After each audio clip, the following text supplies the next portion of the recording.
The Duke said, "Let her play at farming," and walked away for a year.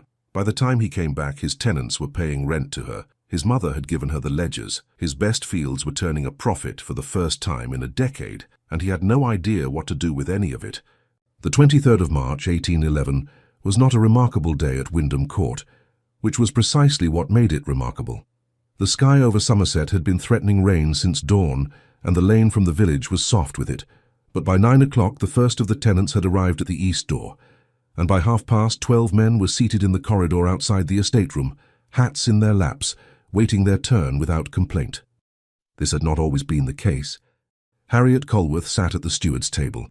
It was a large table, older than the house's current state of disrepair would suggest it ought to be, good oak, with ink stains at the right corner where a series of men had pressed too hard with their pens. Harriet did not press too hard. Her penmanship was small and level, and she kept the ledger open to the correct page before the door even admitted the first man. "Mr. Croft," she said. Thomas Croft was 61, a tenant farmer with 30 acres on the east boundary, and a son who had a lame horse and a grudge about it. He sat down across from Harriet with the air of a man who had made his peace with something he had not initially expected. "Miss Colworth." He set his payment on the table, coin correct amount. "Roof held through February." "I'm glad to hear it," she made the notation. "And the lame horse?" Croft's expression shifted. "Better. The farrier came as you said." "Good." She closed that line of the ledger. "Your son will need to bring the east fence in before summer. I'll send someone to look at the posts." Croft nodded and rose. At the door he paused, turned back. "Will His Grace meet you this year?" Harriet looked up. "His Grace is in London." "Ah." Croft put his hat back on. "Well, same time next quarter then." He said it without irony, which was, Harriet reflected, the most instructive thing about the morning. The estate room door had been left ajar, not by accident. The Duchess Dowager of Wyndham did not attend the rent collection, which was appropriate, but she had a particular chair in the corridor outside that she had placed there herself 4 months ago, and she had positioned it with some care relative to the gap in the door. She sat in it now with her embroidery, which she did not appear to be doing. Eleanor Hartley was 63, small and upright, with the kind of face that had once been considered pretty and was now considered formidable, which she preferred. She had invited Harriet Colworth to Wyndham Court 10 months ago, in a letter that described the invitation as temporary and the position as companionable. She had not mentioned the estate ledgers. She had not mentioned the tenants. She had not mentioned that the steward had left in November, and she had not yet found a replacement. She watched Thomas Croft come out of the estate room and put his hat on, and she watched the next man, younger, nervous, a new tenant, go in. Through the gap in the door she heard Harriet say, "You're Mr. Alderton's son, sit down." The Duchess Dowager made a stitch. By 11 o'clock, 8 of the 12 had come and gone. Harriet had a list of 4 outstanding repairs, 2 requests she intended to decline, 1 request she intended to grant, and a note to herself about the Pendleton family in the northern field, who had paid in full but whose eldest daughter had looked thin when Harriet had ridden past on Tuesday, with Mrs. Reed, the housekeeper, who accompanied her on the longer estate rides as a matter of course. The Duchess Dowager had established this arrangement in the first month without making a point of it, and Harriet had understood why and accepted it with equal silence. She had not mentioned the daughter to anyone. She would ride past again on Friday. The 9th man, Joseph Marsh, came in already apologetic. Harriet set down her pen. "How much are you short?" Marsh was a large man made small by the occasion. He had the look of someone who had rehearsed a speech. "I can have the rest by the end of April, Miss Colworth. I swear it on my—" "How much?" 4 shillings. Harriet wrote it in the ledger. "I've noted it, end of April." Marsh blinked. "That's all?" "What else did you expect?"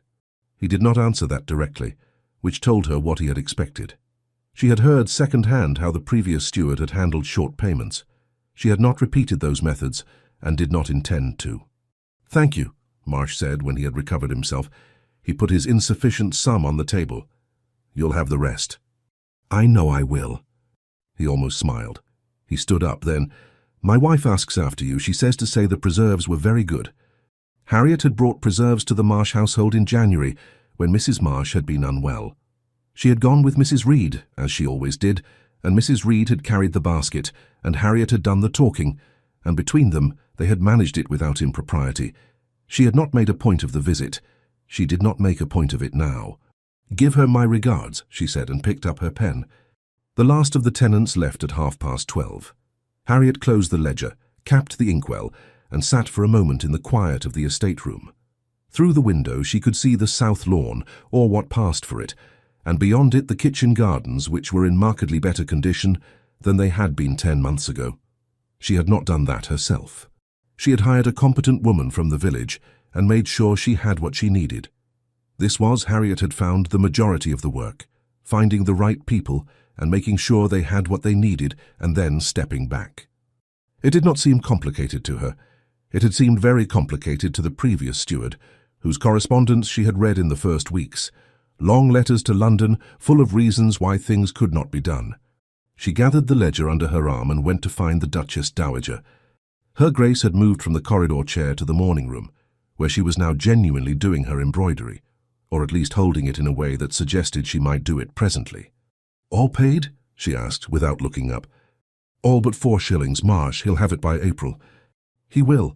The Duchess Dowager said it with certainty, as though she had seen the future. "Sit down, my dear." Harriet sat. She was comfortable in this room in a way she had not expected to be comfortable in a duke's house when she had arrived, tired and uncertain, 10 months ago. She had thought she would be a companion, that she would read aloud and fetch things and perhaps help with letters. She had thought it would last 3 months. "We should look at the north roof before summer," she said. "Yes." The Duchess Dowager made a stitch. "Nicholas is coming home." Harriet looked at her. "When?" "I wrote to him in February. He has not replied, which means he will arrive unannounced sometime in the next fortnight, looking for dinner and expecting everything to be exactly as he left it." Harriet considered this. She had formed her understanding of the Duke of Wyndham from the estate accounts, from the tenant's careful avoidances, and from his mother's equally careful descriptions. She had not formed a particularly warm picture. "I'll tell Mrs. Reed to have the ducal rooms aired," she said. "That would be sensible." The Duchess Dowager did not look up. "He won't be easy about it, you know." "About the rooms?" "About you." Harriet said nothing to this. "He has," his mother continued with the serenity of someone arranging flowers, "very fixed ideas about how things ought to be done. He is a good man, but he has been in London a year, and in London the ideas calcify quite quickly." "I shall try not to be in his way," Harriet said. The Duchess Dowager looked up then. She had dark eyes. Her son had inherited them, and when she chose to, she could deploy them with considerable precision. "That is not what I said." Harriet met her gaze. "No," she agreed, "it isn't." He arrived on the 28th. Harriet was in the kitchen garden when she heard the carriage, and she did not go in. She had a legitimate reason to be where she was. She was inspecting the cold frames with Briggs, the gardener, a taciturn Somerset man who communicated primarily in nods, and she was not going to disrupt a useful conversation to stand in a hall and welcome a man who had left his estate for a year without apparent guilt. She finished with Briggs. She washed her hands at the pump. She went inside. He was in the entrance hall with his valet and 2 footmen dealing with luggage, and he was taller than she had imagined, which was the first thing she noted about him. Dark hair, dark eyes, his mother's eyes, and a kind of contained energy that suggested a man accustomed to walking into rooms and having them rearrange around him. He was road dusty.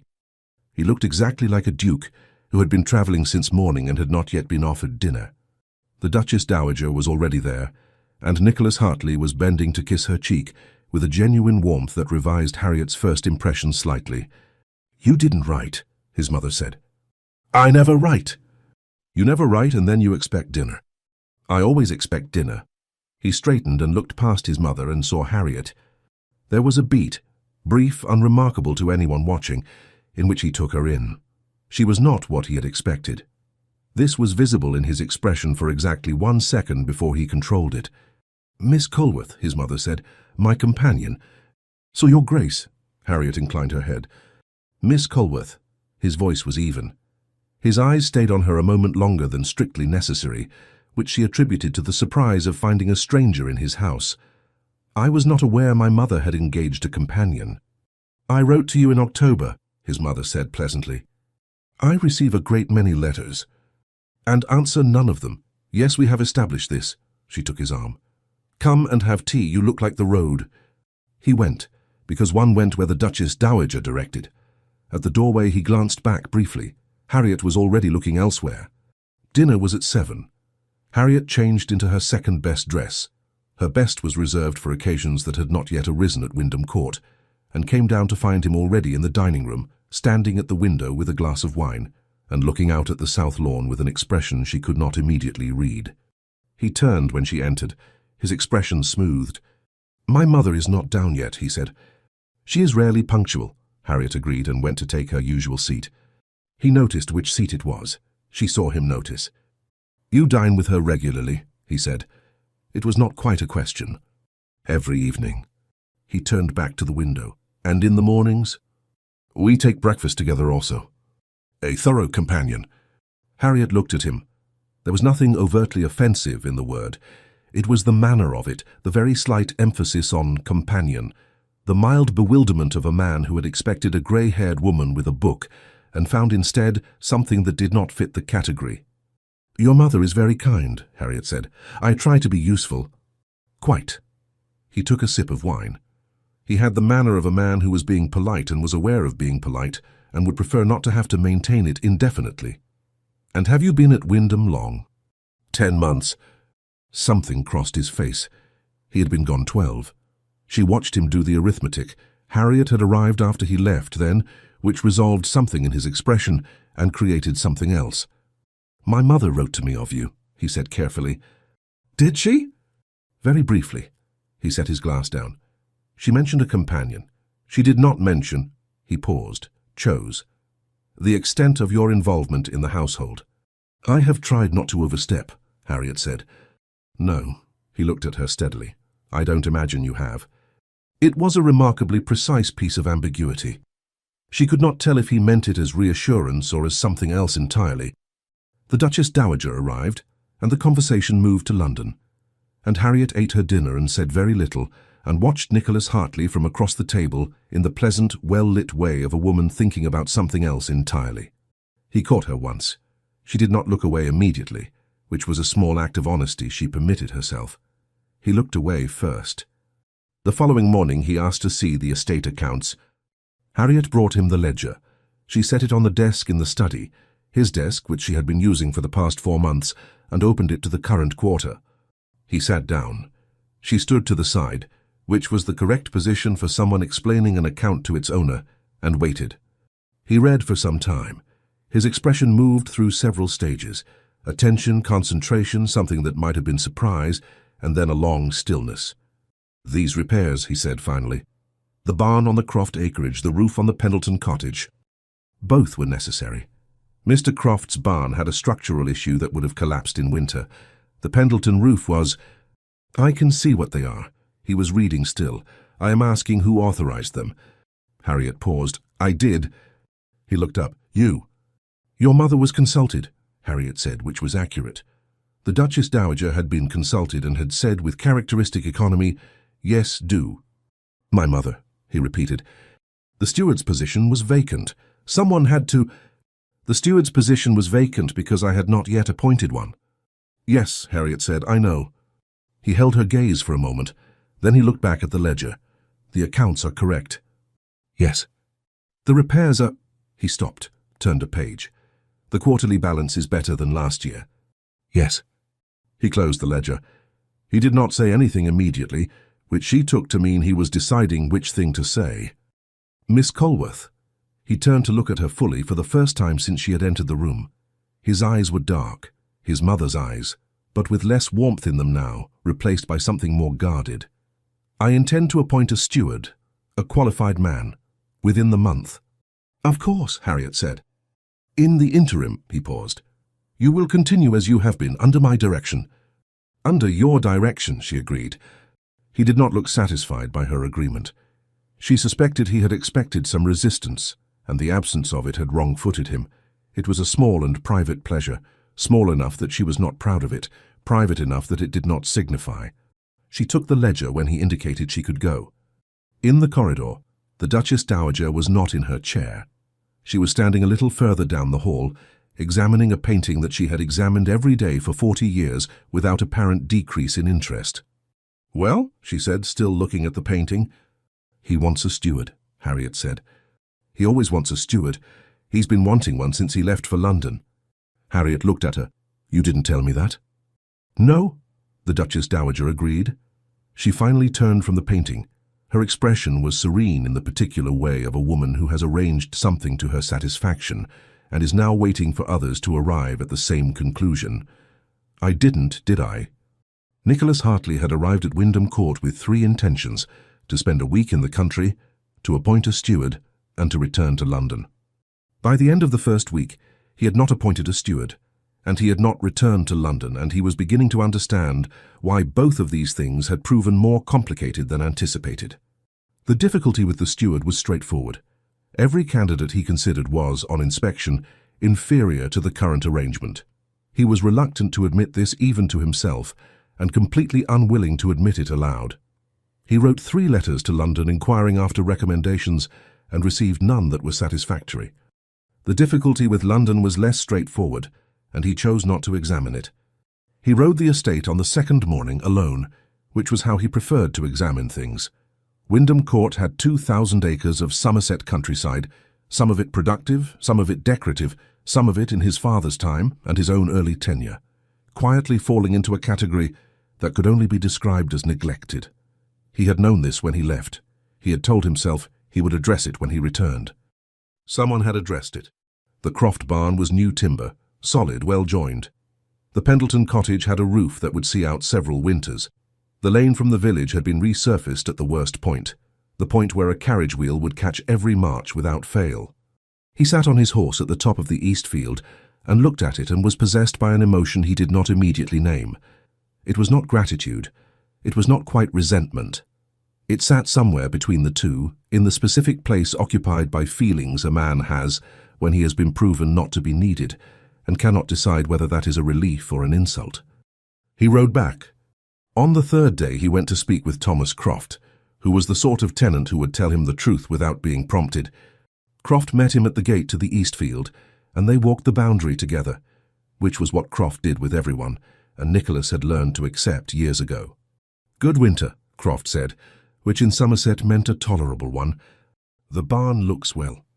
"Miss Colworth sent the carpenter in November." Croft said it plainly, without inflection. "Good man, didn't charge above what was fair."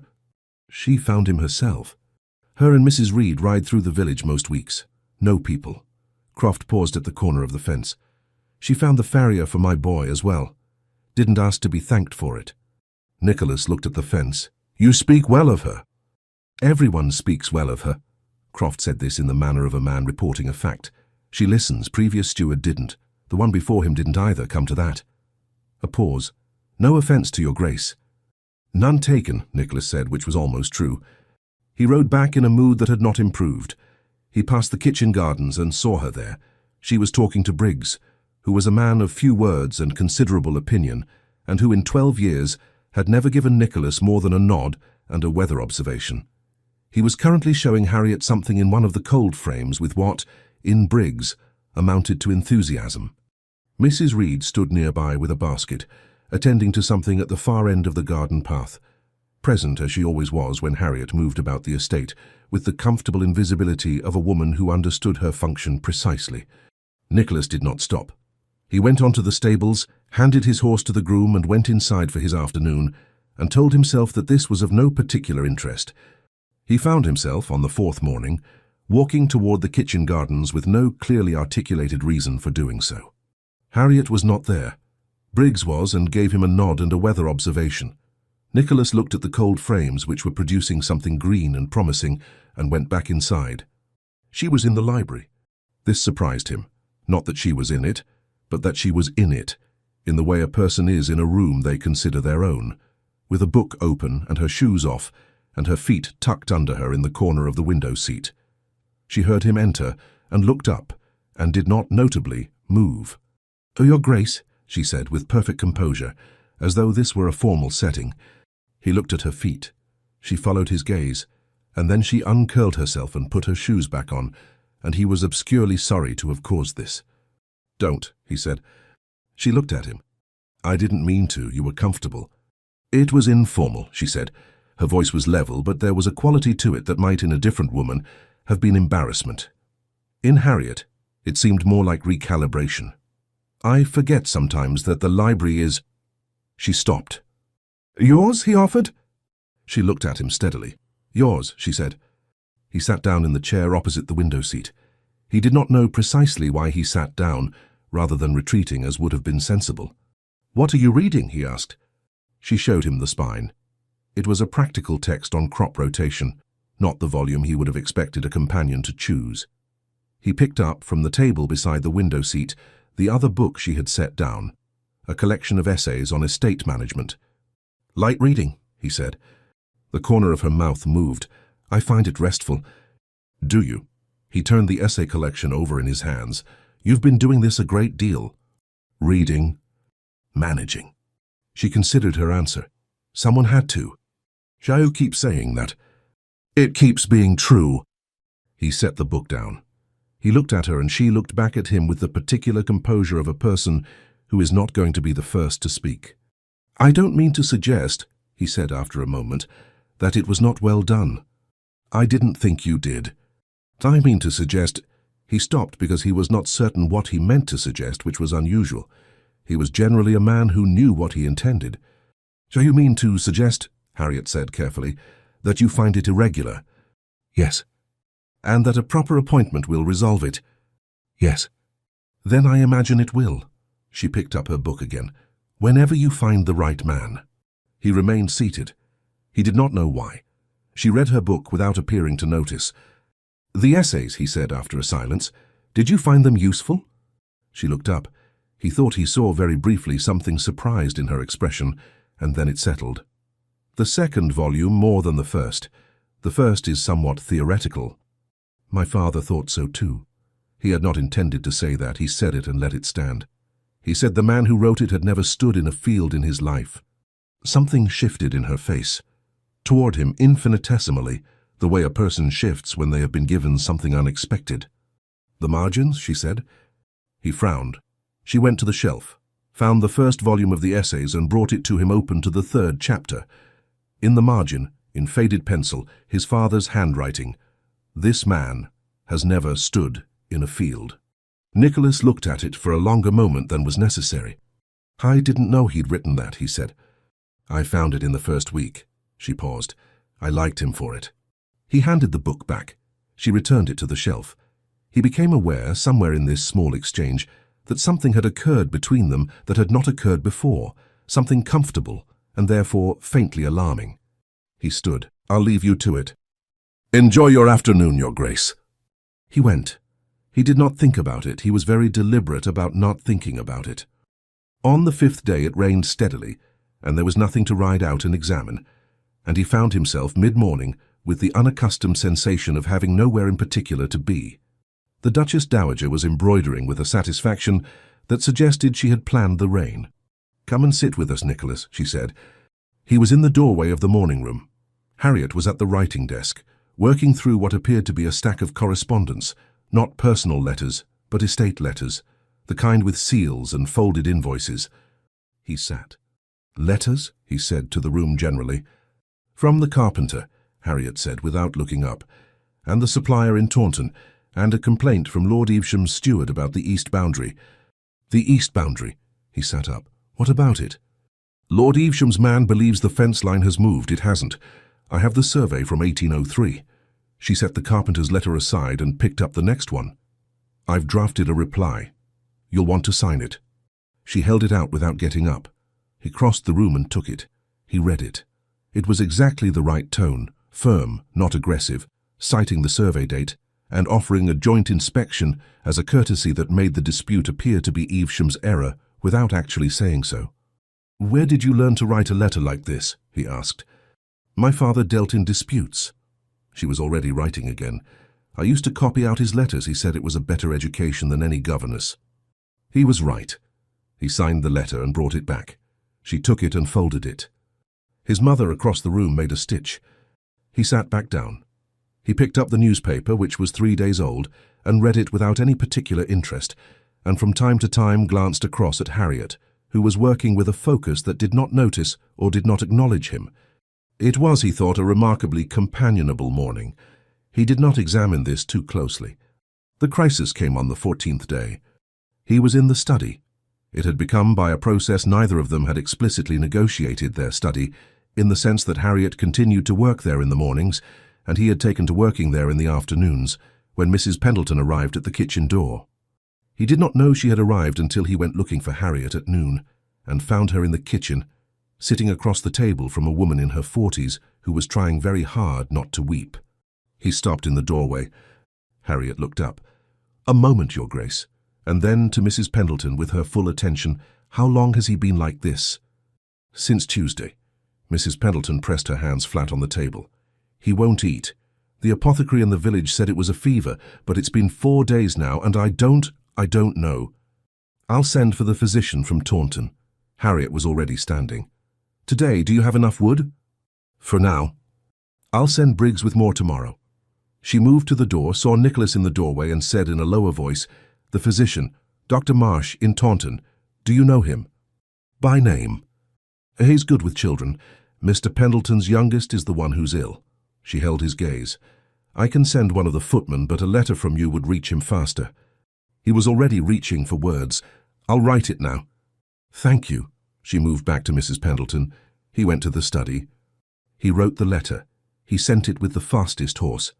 He was halfway up the stairs when he heard Harriet in the entrance hall giving instructions to the cook about a basket, bread, preserves, the good candles, to be sent to the Pendleton cottage. And then, a moment later, her voice and Mrs. Reed's confirming they would go together in the morning to see Mrs. Pendleton settled. He went back to the study. The physician arrived from Taunton the following afternoon. The child's fever broke within the week. Nicholas knew this because Harriet told him and because he had asked. He had not expected to ask. On the 17th day he proposed to ride the South Fields, and Harriet, without being asked, said, "I'll come." He did not object. They rode with Mrs. Reed at a discreet distance behind them, close enough for propriety, far enough for conversation, in a silence that was not uncomfortable. The specific silence of two people with a shared destination and no particular need to perform sociability. The South Fields were the furthest point of the estate, and the condition of the hedgerows told him why she had wanted to come. "The Weston family farms this section," she said when they stopped at the boundary. 3 generations. The grandfather started to let it go in the 90s. Robert Weston has been trying to manage it short-handed since his father died." "Short-handed?" "He can't afford more men. His rent is low because the condition of the land is poor, but the condition of the land is poor in part because his rent is low, and therefore he has no capital." She looked at the field. "It's a familiar circle. What would fix it?" She turned to look at him. "1 season's rent forgiven and a loan for labor. He'd have it back in 3 years. That's a significant outlay. Against a tenancy that will still be producing in 30 years, yes." She held his gaze. "It's your land, Your Grace. I offer the analysis." He looked at the field. The hedgerows were badly overgrown, not catastrophically, but enough to lose ground every year if left alone. "Arrange it," he said. Harriet was quiet for a moment. "I'll draw up the terms." They rode back. Mrs. Reed kept her distance, with the comfortable tact of a woman who has learned the difference between necessary presence and unnecessary intrusion. He helped Harriet dismount at the stables. It was automatic, the courtesy of it, and he had his hands at her waist before he had consciously decided to, and then she was on the ground, and they were briefly very close, and she looked up at him with an expression that was entirely composed, and said "thank you" in a voice that was entirely level, and he stepped back. "Of course," he said. He walked back to the house, certain that nothing of significance had just occurred, and not entirely sure he believed this. That evening the Duchess Dowager said over dinner, "I thought you were returning to London this week." Nicholas looked at his mother. Harriet looked at her plate. "I haven't finished with the steward question," he said. "Ah," his mother said, and made no further comment. Harriet, across the table, reached for the salt cellar, and he passed it before she asked, and she took it and said "thank you" in exactly the same voice she had used at the stables. He drank his wine. The Weston arrangement required a visit to the Southfield that Harriet had proposed to manage with Mrs. Reed, and Nicholas arrived at the stables that morning to find her already mounted. "I was going to—" he started. "I know," she said. He got his horse. Mrs. Reed, informed by a footman of the revised party, appeared at the yard gate with a practical expression and joined them without comment. Robert Weston received them at the farmhouse gate. He was 40-something, lean with the particular dignity of a man who had been embarrassed by necessity for long enough to have made his peace with it. He shook Nicholas's hand. He then looked at Harriet. "Miss Colworth." "Mr. Weston." Her voice was warm without being patronizing. "We've spoken to His Grace. He's agreed to the arrangement." Weston looked at Nicholas. Nicholas inclined his head. Weston was quiet for a moment that lasted longer than was socially conventional, and then he said, "I won't forget it." He said it to both of them. Nicholas thought it was the more honest version.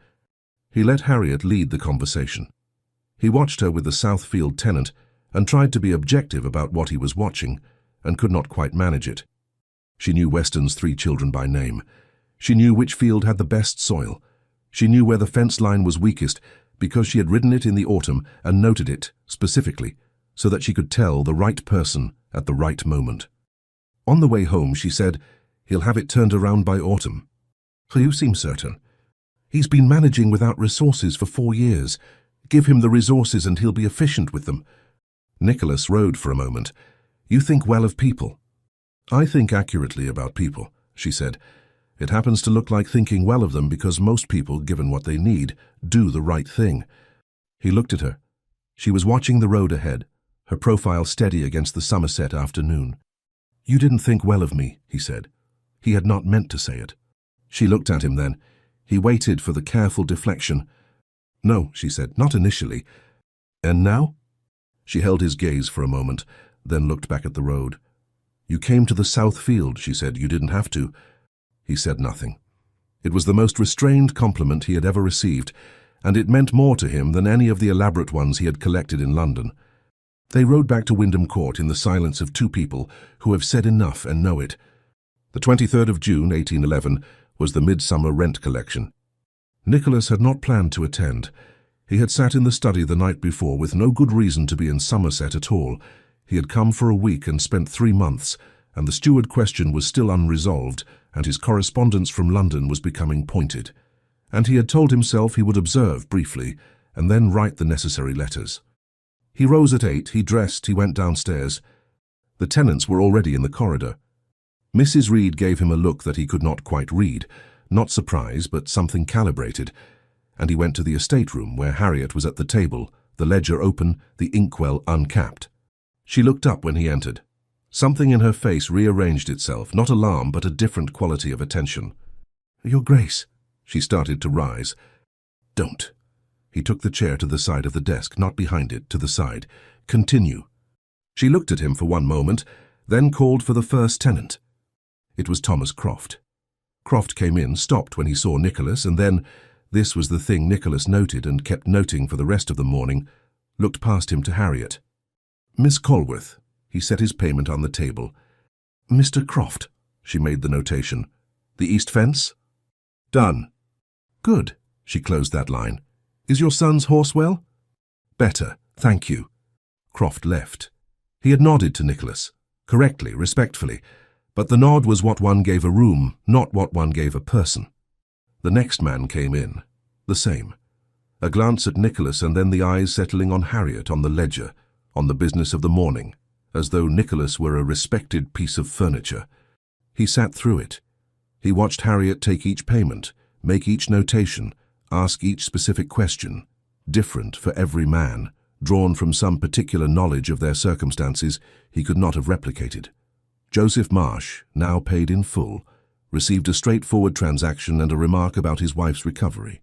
Young Alderton received a remark about his fence post and a piece of advice about the winter wheat that Alderton received with the gravity of a man taking instruction from a superior.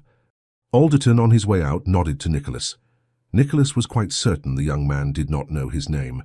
When the last tenant had gone, Harriet closed the ledger and looked at the window and then at Nicholas, and he saw that she understood exactly what he had just seen. "All paid," she said. Her voice was neutral. "Yes," he stood. "I noticed." She waited. "They look to you," he said. She said nothing. "Not disrespectfully, they are respectful, but they look to you for—" He gestured at the ledger, at the room, at whatever it was. They know me, she said carefully. I've been here. When Mr. Pendleton's child was ill, when Marsh was short, when the western fence, she stopped. They know me because I've been here. And I have not. The words sat there. She did not offer him the comfort of disagreeing. No, she said. He picked up his gloves from the chair. He looked at the rent table, at the ink stain on the right corner, at the chair where she sat every quarter. I intend to appoint a steward, he said. I have a letter from London recommending a man. I'll arrange an interview. She nodded. Of course. He left the room. He went to his mother. The Duchess Dowager was not in her corridor chair. She was in the drawing room, sitting straight-backed by the fire with her embroidery untouched in her lap, as though she had been waiting to be found. I'm appointing a steward, Nicholas said. There's a man in Bristol recommended by Melford. His mother looked at him. Lord Melford's steward robbed him blind for 6 years. Everyone in the county knows it except Lord Melford. Not the same man. No, just Melford's judgment. She paused. Sit down, Nicholas. He did not sit down. The situation as it stands is untenable. Is it? A gentleman's daughter managing 2,000 acres is irregular. He stopped. It is remarked upon. It is remarked upon, his mother agreed, which was not a denial. Mrs. Morley mentioned it to me in April, very delicately. She meant it kindly. She looked at her embroidery. I told her that Miss Colworth was performing her duties as my companion, that I rely on her a great deal given my health, and that the estate work was supervised at all times by Mrs. Reed, who is entirely respectable and has been here 20 years. She paused. Mrs. Morley seemed satisfied. Nicholas looked at his mother. You managed it. I have been managing it since October. She met his eyes. Miss Colworth's reputation is intact, Nicholas. I have seen to it. The question of whether the arrangement is irregular is separate from the question of whether it is harmful, and the answer to the second question is no. He was quiet for a moment. What the tenants think. Is that Wyndham Court is well run, which it is. She set her embroidery aside. The question is what you intend to do about the space, not about Miss Colworth. He looked at the fire. The steward will resolve the space. The steward, his mother said in the tone of someone making a point they expect to make only once, will not fix the space. The space exists because you have been absent. You are, I notice, no longer absent. He said nothing to this. Think carefully, his mother said, before you give the interview to the man from Bristol. He left her, went upstairs, stood at his bedroom window and looked out at the south lawn, in better condition than March, and the kitchen gardens, and the lane to the village now passable in all weathers, and thought carefully. He did not send the letter about the Bristol man. He did not send it that afternoon, and then it was evening, and then it was dinner, and at dinner Harriet was quiet in the way she had been quiet since the morning, not uncomfortable, not withdrawn, but contained, as though she had drawn herself back to a safe perimeter. He had noticed this. He noticed it again across the table. The Alderton boy, he said to no one in particular. Harriet looked up. Yes. He didn't know who I was. She was quiet for a moment. He's new, he'll learn. That's not... He stopped. I'm not troubled by it, I'm interested in it. He looked at her. What would it take, do you think, for him to know who I am, in the way he knows who you are? Harriet put down her fork. Time, she said. Presence. Being the person who answers when something is wrong. And if I were that person? She held his gaze. Then he'd know who you are. The Duchess Dowager said nothing at all, which was by this point as informative as a speech. He began to ride with her in the mornings. It had been her habit, always with Mrs. Reed at a proper interval, as it had been from the beginning, and he simply appeared at the stables on Wednesday and Thursday and Friday without announcement, and she did not ask him why. The mornings were useful. He learned things he had not known about his own land. The boggy corner in the Eastfield, the apple orchard on the western boundary, untended so long it had begun to recover on its own, the family of Romany travellers who camped in the low field every summer, and had done so for 40 years. Harriet had visited them in May with Mrs. Reed to establish a mutual agreement about boundaries. Have you negotiated with them? He said, riding back from the low field. I brought bread and spoke to the elder. Mrs. Reed came. She paused. He told me about the apple orchard as a matter of fact. His grandmother remembered when it was productive. We should restore it. She looked at him. He had said we without noticing. It would take 2 or 3 seasons, she said carefully. Then we should start this autumn. She looked back at the road. He looked at the back of her head, which was the only option available to him. On Friday morning he rode back through the kitchen garden and paused to speak to Briggs about the cold frames. And Briggs, for the first time in 12 years, spoke back in full sentences. Nicholas chose not to analyze this. On the last evening of June he found her in the library again. This time he knocked, though it was his door which he recognized as unusual, and she looked up and did not look surprised. He sat in the chair. He was not going to look at her feet because she was wearing her shoes. "The Bristol man," he said. "I haven't sent the letter." "I know," she said. "I see the post." He absorbed this. And it's your letter to send or not send." She closed her book around her finger. "I have not been waiting for it with relief or dread. I have been working." "I know you have." He looked at the shelves at the essay collection. "I want to ask you something, and I would like you to answer honestly rather than carefully." She opened her book and put it down. She was giving him her full attention. "Do you want to stay?" he said. She was very still. "At Wyndham," he clarified. "Not as a companion, as what you are. The person who knows where the fence needs mending and which tenant is 2 months from difficulty and how to write a letter that stops Lord Evesham from making a fool of himself." She looked at him. He did not know what she was looking for. "Is that a formal inquiry?" she said. "It is an honest one." She was quiet for a moment. "If I say yes, what does that resolve?" "Nothing immediately." He held her gaze. "It tells me something, though." She looked at the window. The evening was long. Midsummer, the sky still pale, and outside he could see the south lawn and the beginning of the kitchen gardens. "Yes," she said. She said it to the window first, then looked back at him. "Yes, I want to stay." He nodded. He should have left then. He had his answer. He sat instead for another moment, in the particular light of that long June evening, with the crop rotation text on the cushion beside her, and his father's essays on the shelf, and everything outside the window in better condition than it had been a year ago.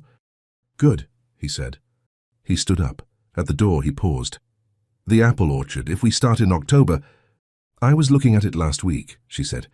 "I have some thoughts." "So do I." He went to find paper. The first week of July brought rain that had no intention of stopping, and with it a letter from London that Nicholas could not ignore. He read it at breakfast. Harriet was across the table with her tea and a list of autumn planting considerations she had drafted the previous evening. His mother was not yet down. He read the letter twice, folded it, and set it beside his plate. "You'll be going to London," Harriet said. She had not looked up from her list. "How did you know?" "Oh, your face." She made a note on the list. "And it's been 3 months. I wondered when it would arrive." He looked at the letter. It was from his solicitor, and from a friend whose name he trusted, and between them they conveyed a message that was perfectly polite and entirely clear. His presence in London was required. His affairs were gathering dust, and several people of consequence had begun to make remarks. "A fortnight," he said. "Perhaps 3 weeks." "Of course." She turned the list over and began writing on the back. He watched her write. "I'll be back before the quarter rent." She looked up at this. "I can manage the quarter rent." "I know you can." "Then—" She stopped. "Then why does it matter whether you're back for it?" He held her gaze. He was aware that he had said something that revealed more than he intended, and that she had heard exactly what he had not said. "I would prefer," he said carefully, "to be present."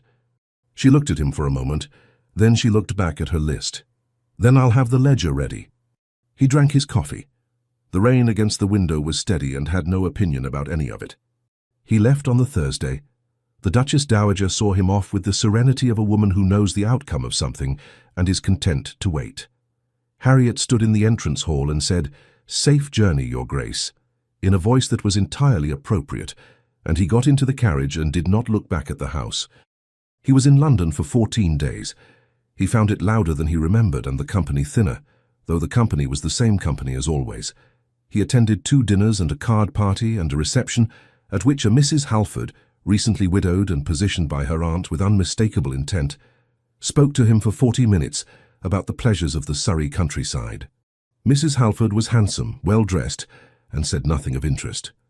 He thought once, sitting in his solicitor's office while papers were placed before him, of Harriet's letter to Lord Evesham's steward. the one that was firm without being aggressive, precise without being cold, and had cost her perhaps 15 minutes to compose.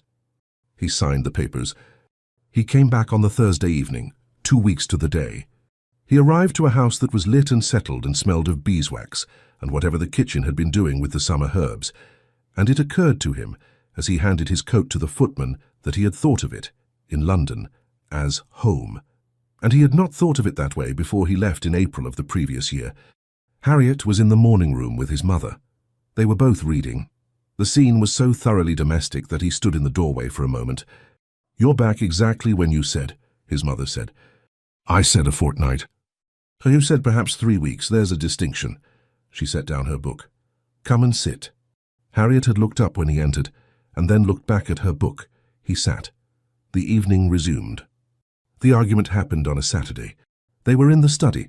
It was their study by now, unambiguously, and he was writing the letter to the Bristol steward, which he had finally decided to send, and Harriet was going through the accounts for the apple orchard restoration.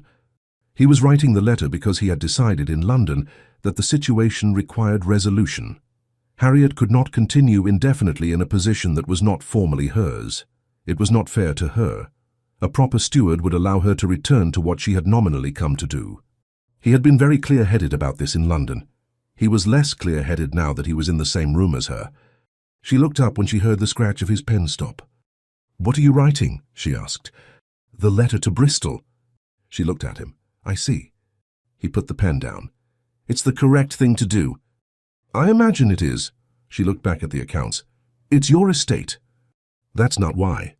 She looked up again. "I'm not writing it because I want you gone," he said. "I'm writing it because you've been here 10 months in a position that has no name, that has no protection. If I sell the estate, if I—" He stopped again. "You deserve something that is properly defined." She was very still. "You've made yourself indispensable," he said, "in a house that isn't yours, and I don't know what to do with that." The room was quiet. Outside, the July afternoon went on without interest. "You left?" she said. Her voice was not raised, it was quieter than usual. "I know." The estate was failing. Not catastrophically, not beyond recovery, but failing. The steward left in November. Your mother was here alone. She looked at him steadily. "I didn't plan any of it. I came as a companion. I stayed because it needed doing, and then She stopped. "And then you what?" he said. She looked at her hands. "And then I stopped thinking of it as temporary." He was quiet. "So when you write that letter," she said, "I understand why, I do, but please don't—" She stopped again. "Please don't what?" She looked up at him. For the first time in 3 months, the composure had thinned enough that he could see what was behind it. Not distress. She was not a woman of easy distress, but something honest, and therefore exposed. "Please don't pretend it's for my benefit," she said. "It may be the right thing, it may be exactly the right thing, but say it plainly." He was out of the chair. He did not entirely know how. "Plainly," he said. He was on his feet, not pacing, standing the way a man stands when he has reached the edge of a prepared position. "Plainly, then. I came back from London expecting to feel like the Duke of Wyndham. I sat at the rent table, and the tenants looked past me. I rode my own land and found it better tended than I left it. I have spent 3 months." He stopped. "3 months," she said. "Finding you." He looked at her directly. "Finding it, I don't know what to do with it, any of it, the estate, or—" He looked at her. "Any of it." It was the most honest thing he had said in months. She looked at him for a long moment. "The letter," she said finally. "Yes." "If you send it and he is a good man, the estate will be well managed, that's what matters." "Is it?" She held his gaze. "Isn't it?" "No," he said, "not entirely." The afternoon went on outside the window. Inside the study, something had been said that could not be unsaid, and neither of them moved until the clock on the mantel reached the quarter hour, and the small chime of it broke the moment like a stone through water. He sat back down, he looked at the letter. He folded it. He put it in the drawer. He did not send it that day, he did not send it that week. He rode out with her on Monday and said nothing about the study. And she said nothing about the study, but the quality of the silence between them had changed, warmer and more careful, the way silence becomes when two people are aware of the same thing and are deciding separately what to do about it. On Wednesday, they inspected the apple orchard together. The trees were old, overgrown, and had the slightly defiant air of things that have survived without assistance and resent having to accept it. Harriet walked the rows with the authority of someone who has already made up her mind. 40 trees, she said. Maybe more under the elder growth. We'll know when we clear it. And you think they're worth saving? She turned to look at him. The orchard was in the western light and her expression was open in the way it had become since the study. The composure still there, but not as a barrier, as a choice. Yes, she said, things that have survived that long usually are. He was quite certain she was not only talking about the orchard. He looked at the trees instead, and she walked to the far end of the row, and he watched her go, and thought that if he were writing a letter to anyone about what had happened to him in the past 3 months, he would not know where to begin. His mother found him in the library that evening. She did not knock, which was her right, and she sat in the window seat, Harriet's seat, with her hands folded. Well, she said. I don't require your observations, he said. I haven't made any.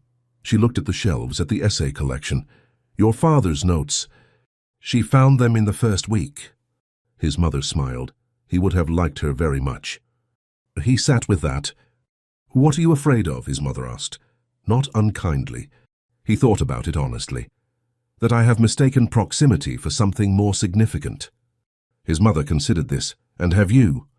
He looked at the shelf, at the essay collection with its marginal notes. No, he said. His mother stood. Then I suggest you stop writing letters to Bristol and do something useful instead. She left him with the library and the books, and the particular evening light that fell across the window seat. He was done after the library with pretending. Not done carelessly. He was not a man who abandoned caution all at once. But the pretending was finished. The pretending that the steward was the problem. That propriety was the problem. That 3 months of riding Somerset lanes at 7 in the morning was ordinary behaviour for a man with a London life and parliamentary obligations. On Thursday morning, he came to the study before Harriet and had the apple orchard figures open on the desk when she arrived. She stopped in the doorway for only a moment before coming in. I thought you might want to look at the timeline, he said. I was going to propose starting with the South End, she said, and came to stand beside him at the desk. They worked through it for 2 hours. He asked genuine questions, she answered them and asked her own. At the end of it, the orchard had a plan and a budget and a first planting list. After harvest, she said, gathering the papers. October, certainly. I'll be here in October, he said. She looked at him. He had said it plainly, as she'd asked him to. Good, she said. He began to appear at things he had previously not appeared at. He appeared at the weekly meeting with Mrs. Reed, which Harriet attended as a matter of course, and he sat and listened and twice offered a view that Mrs. Reed received with the polite recalibration of a woman updating an expectation. He appeared at the Alderton farm on a Tuesday when Harriet was there to check on the new tenants' first summer.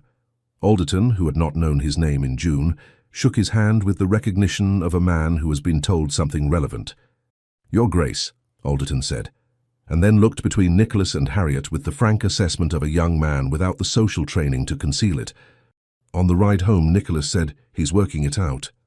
Give him a week, Harriet said. He'll have decided something by then. Something accurate, do you think? She rode for a moment. More accurate than not, she said. The letter came from London on the 12th of August.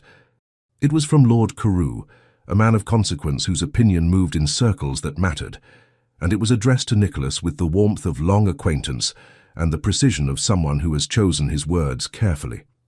It congratulated Nicholas on his return to Wyndham and expressed between pleasantries a particular kind of curiosity, the kind that was not curiosity at all.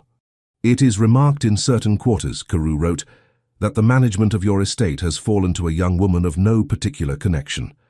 I have defended you, naturally, as a man who knows his own business.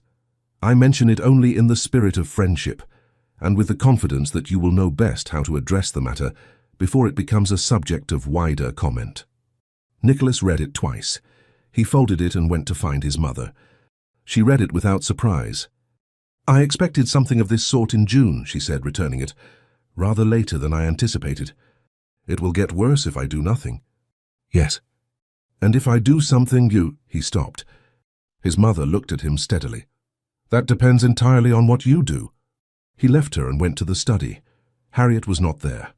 He sat down at the desk with Carew's letter and thought about what it would mean, socially, to marry a country gentleman's daughter who had been working, however discreetly, as a land steward in all but name. He thought about it with the honesty it required, which was not comfortable. It would cost him something. Not ruin, he was a duke, and dukes survived greater irregularities, but it would cost him the seamless social fabric he had worn without thinking. There would be people who did not call, invitations that did not arrive, remarks made at a distance. He thought about Mrs. Halford in London, whose conversation had been 40 minutes of nothing. He thought about Harriet's letter to Evesham's steward, and the apple orchard, and the margin note he had not known his father had written. He wrote back to Carew. The letter was brief and direct, and said that the management of Wyndham Court was entirely his affair, and that he intended to resolve the matter of Miss Colworth's position in the very near future, and that he was grateful for Carew's friendship. He sent it before he could revise it into cowardice. The Duchess Dowager's birthday was the 15th of August, and she received it with the equanimity of a woman for whom birthdays had long since ceased to be events. Nicholas had arranged a small dinner, the vicar and his wife, the Morley family from the next estate, Harriet. He had arranged it with Mrs. Reed without consulting anyone, and he noticed this only after the fact. His mother noticed it immediately. He could tell by the way she said nothing about it. The dinner was good. The vicar was comfortable in the way of clergymen too long settled. The Morleys were pleasant, and Mrs. Morley spent a portion of the evening speaking with Harriet about the kitchen gardens with an interest that appeared genuine. Nicholas watched them from across the table.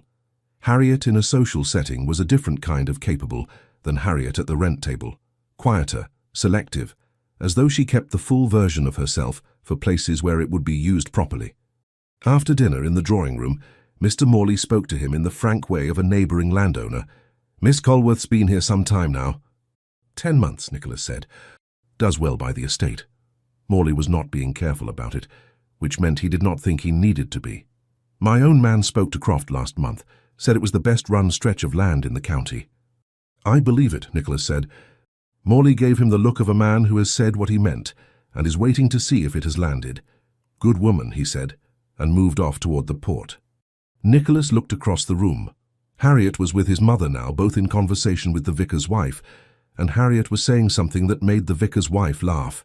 His mother caught his eye across the room and looked away, very deliberately. He found a moment after the guests had left. The house was settling, servants through the last tasks of the evening, his mother having gone up, and Harriet was in the entrance hall with her shawl. "A moment," he said. She stopped. He had rehearsed nothing. "I'm not going to send the letter to Bristol," he said. She looked at him. "I haven't sent it because the estate doesn't need a steward from Bristol. The estate is fine. The estate is better than fine." He looked at her. "You know this?" "Yes," she said. "And I haven't sent it because—" He stopped. He was accustomed to being articulate. He found, standing in his entrance hall at 10:30 in August, that the articulate version was insufficient. "Because," she said quietly. "Because I intend to marry you," he said. "And a man cannot send a letter replacing his wife's function with a steward from Bristol. It is in poor taste." The entrance hall was very quiet. She stared at him. He watched her face move through something. Not alarm, not refusal, but a person recalibrating every assumption they have held for months simultaneously. "That," she said finally, "is the least romantic proposal I have ever heard." "It isn't a proposal," he said. "It's a statement of intent. The proposal will be better." She looked at him for a long moment. Her composure had not quite reassembled itself. He found he preferred her like this. "You think this," she said. "You have decided this." "I decided it in London. I have been deciding it since June." He held her gaze. "I am stating it now because you asked me to say things plainly." She was quiet. "I don't have to say anything tonight," he said. "I know I don't." She looked at him, then at the floor, then back at him. Wyndham. It was the first time she had used his title as a name, the way one uses a name, not a designation. It was, for the moment, enough. "Yes," he said. "I need to think," she said. "Not because I—" She stopped. "I need to think." "Think," he said. She went upstairs. He stood in the entrance hall alone with the house settling around him and felt very awake. She thought for 2 days. He gave her those 2 days without pressing. He rode out alone on Friday morning, and it was a different experience. He noticed what was wrong because he had spent months learning to look, and he missed the particular quality of her assessments, which were direct in the way of someone who has decided facts are more useful than feelings. His mother found him at luncheon. "You told her," she said. "Is it that obvious? You rode out alone, you came back early. You are eating quickly and looking at the door." He looked at the door. "She's a thoughtful person," his mother said. "Give her the time." "I am giving her the time." "You are giving her the time while being very visible about it." She passed him the bread. "Eat properly and be patient." She came to the library that evening. He was there because it was where he went now when he was not in the study, and the library in the evening was where they had, incrementally, been most honest with each other. She came in and sat in the window seat. He put his book down. "I grew up," she said, "in a house where there was very little money and a great deal of love, and I understood from an early age that one does not compensate for the other." She looked at her hands. "I was educated to be capable because my father believed capability was the only reliable inheritance he could give me. I came here as a companion because it was a respectable position, and your mother was very kind in her letter." He waited. "I did not come here to become what I have become here." She looked up. "I did not plan it." "I know." "And I did not plan—" She stopped. "You." "Nor did I," he said. She looked at him. "I'm not a suitable match for the Duke of Wyndham." Who told you that? "Reason. Reason is frequently wrong about what is suitable." He turned to face her properly. "You have run this estate for 10 months. You know every tenant's name. You know where the fence is weakest and which child was ill last winter and how to write a letter that stops a quarrel before it starts. You are—" He stopped, said it. "You are exactly suited to this, to Wyndham. To me, I think." Her eyes were bright. She blinked once.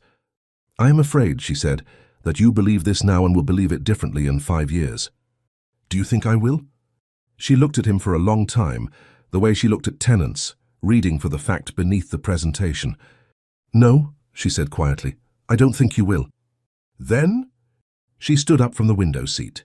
She crossed the library. She stopped in front of him and looked up at him, and he was struck, not for the first time, but more forcibly than before, by how direct her gaze was and how much of her it contained. "Ask me properly," she said. He took her hand. His hand found hers with the naturalness of a habit they had not yet formed. "Harriet." He said her name the way she had said his, as though it had weight. "Will you marry me?"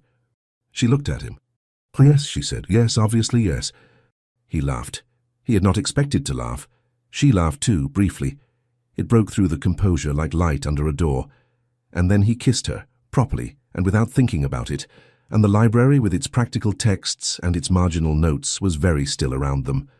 His mother, informed the following morning at breakfast, received the news with a satisfaction so complete it bordered on the theatrical.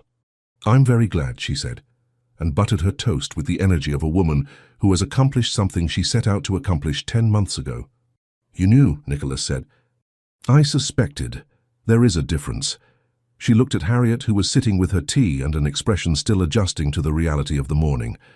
"I suspected when I wrote the letter inviting you to stay. I was fairly certain by April. I was quite certain by June." "You might have said something," Harriet said. "My dear," the Duchess Dowager set down her toast. "If I had said something, Wyndham would have done the opposite out of stubbornness, and you would have refused out of principle, and we should all have been wretched." She looked between them. This way was better. Harriet looked at Nicholas. Nicholas looked at his mother.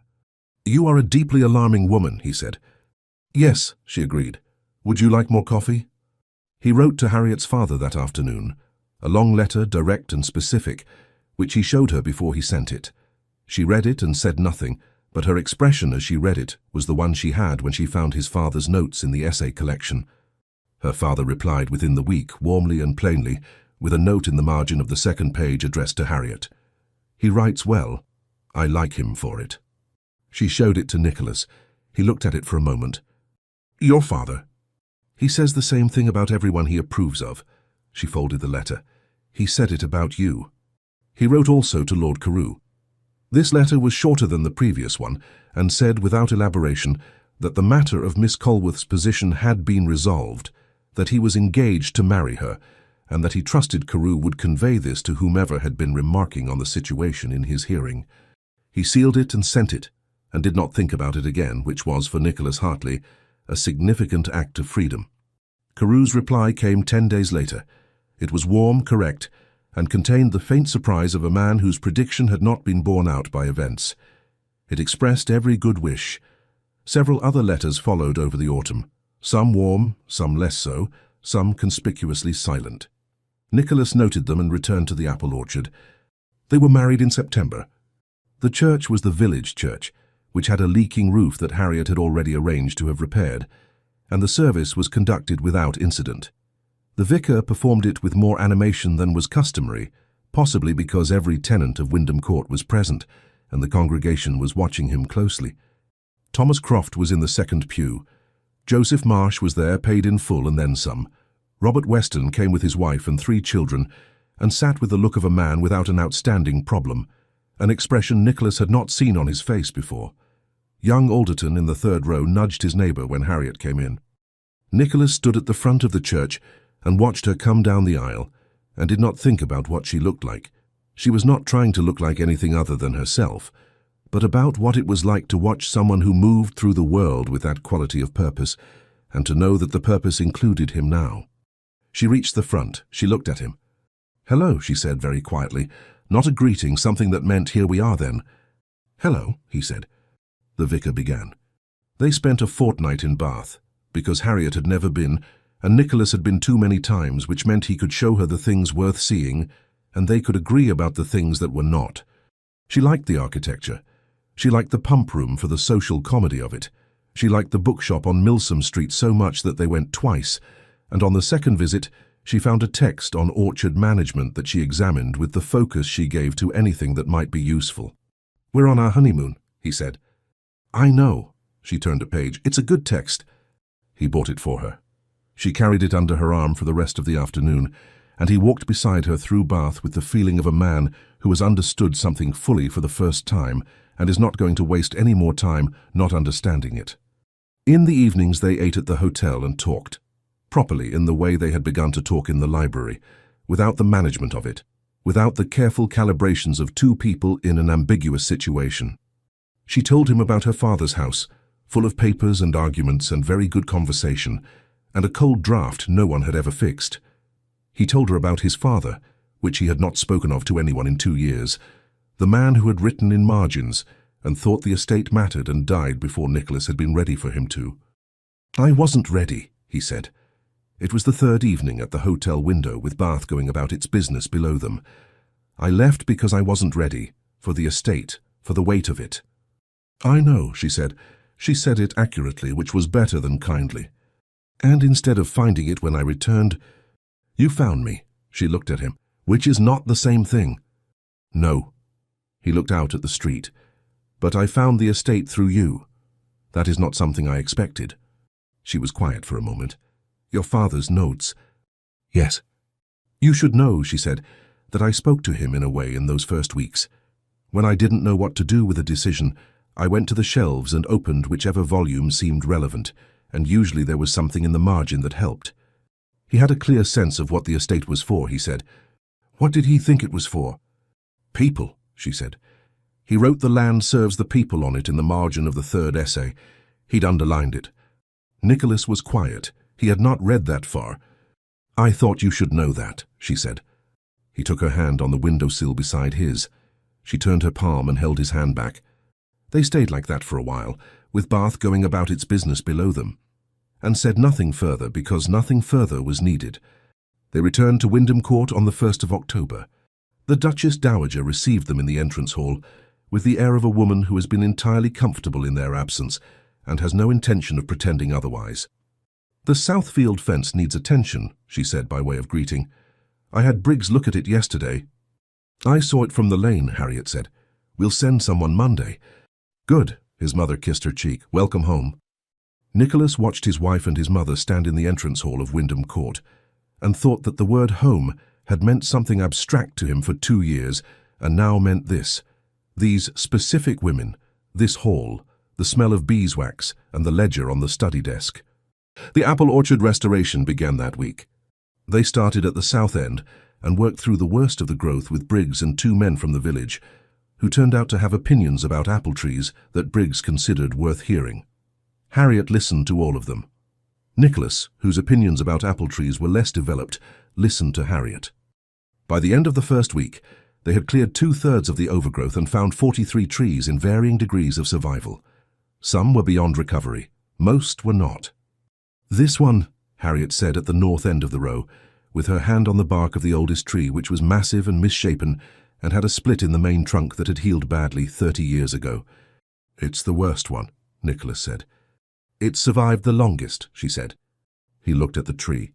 "Do you think it can be saved?" She looked up through the remaining branches, and the October light came through them in a way that made a decision look easy. Yes," she said, "with the right attention." He looked at her. "Then we'll give it the right attention." She smiled. The real one. The one she did not produce for general use. He had been cataloguing its appearances privately since July. The midsummer rent of 1812 was the first one they conducted together. Harriet sat at the table. Nicholas sat beside her. Not behind the desk, not at the head beside her, in the way of a man who has decided where he belongs and is not inclined to debate it. Thomas Croft came in. He looked at Harriet, he looked at Nicholas, he put his payment on the table. "Miss Colt," he stopped, corrected. "Your Grace." "Mr. Croft," Harriet said, "the east fence." "Holding." "Good," she made the notation. "How is your son?"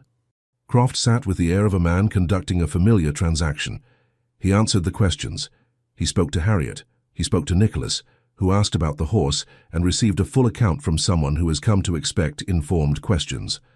When Croft left, he nodded to both of them. A different nod than the year before, not the nod one gives a room. The nod one gives people. "Better," Nicholas said quietly. "Give him a year," Harriet said. "He'll be shaking your hand." "Your hand first," he said. She looked at him, and her expression did the thing it did when he said something she had not expected, which was one of his private satisfactions. "Probably," she agreed, and called for the next tenant. The estate accounts for 1812 closed in the black for the first time in 11 years.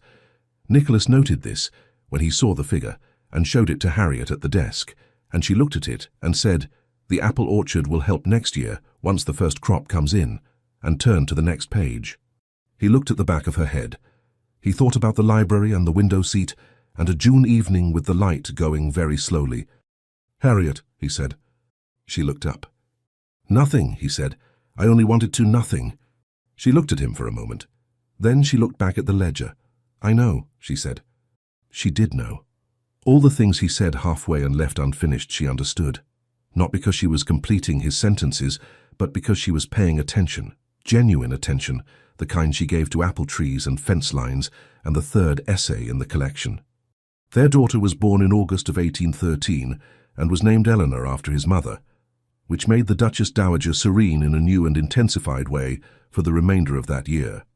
Eleanor was a difficult infant, opinionated and loud and resistant to schedule, and Harriet managed her with the same directness she applied to everything, which was not to say easily, but without losing herself in it. Nicholas discovered that he had strong feelings about infants, which had not previously been apparent to him. "She's very angry about everything," he said on the third night, looking at Eleanor, who was asleep and still appeared to disapprove of her circumstances.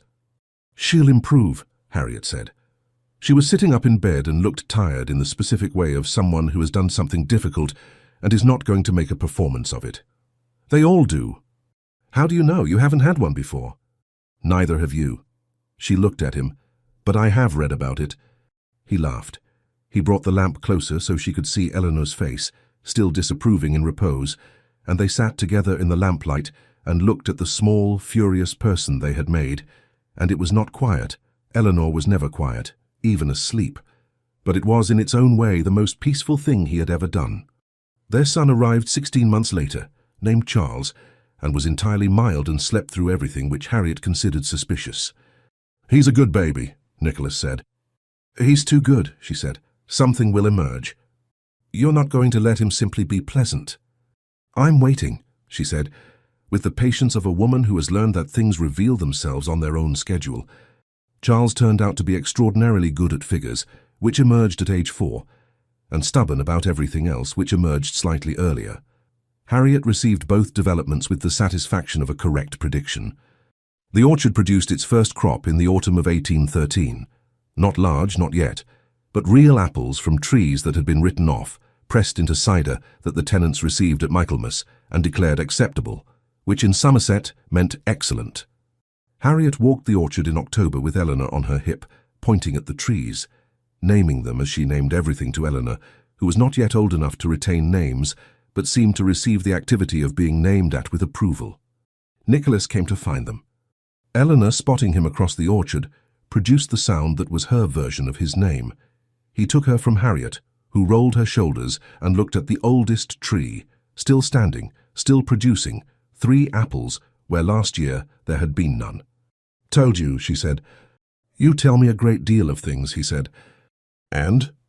He looked at Eleanor, who was examining his cravat with suspicion, and at the orchard and at his wife, who was watching him with the expression that was not quite smiling but was in the same county as it. "And you're right about most of them," he said. "Most. The cold frames in April, you were wrong about those." "I was adjusting," she said. "That's different from wrong." "It isn't, though." She looked at him. He looked back. Eleanor grabbed a handful of his cravat and pulled. "Fine," Harriet said. "The cold frames, once." "I only needed the once," he said, and kissed her briefly over Eleanor's head, and Harriet made a sound that was not quite a laugh but was entirely pleased. The September rent of 1815 was the last one the Duchess Dowager attended from her corridor chair. She had not been well that summer. Nothing dramatic, nothing sudden, but the particular quieting of a woman who has spent her energies for a long time and is beginning to conserve them. She sat in the chair for the morning and listened to the sounds from the estate room, the transactions, the questions, the specific exchanges, and she embroidered, and when the last tenant had gone and the corridor was quiet, she put her embroidery down.